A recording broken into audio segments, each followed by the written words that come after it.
We do, I think since we started doing virtual events, our first was on April 3rd of 2020. I think we've done about 170 or so author events, and then maybe another 30 or so book clubs.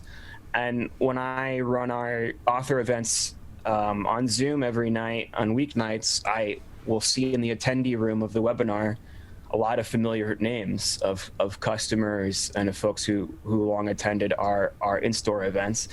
And then I'll also have people writing in the chat or sending us messages saying, I live in Guam and I don't have an independent bookstore. Wow. And you're my independent bookstore now. And so that has been the cool thing about this. I mean, I always tell authors every night that we get a chance to fold the map, as it were, because we could have one author in California talking to another author in New York City, and we don't get to do that always. I mean, we're lucky enough to be a bookstore that had a large event profile that we could get Margaret Atwood in a 1,000-seat theater or get David Sedaris to come read inside our very bookstore. But we don't have the opportunity that coastal bookstores have to have authors in conversation in that way.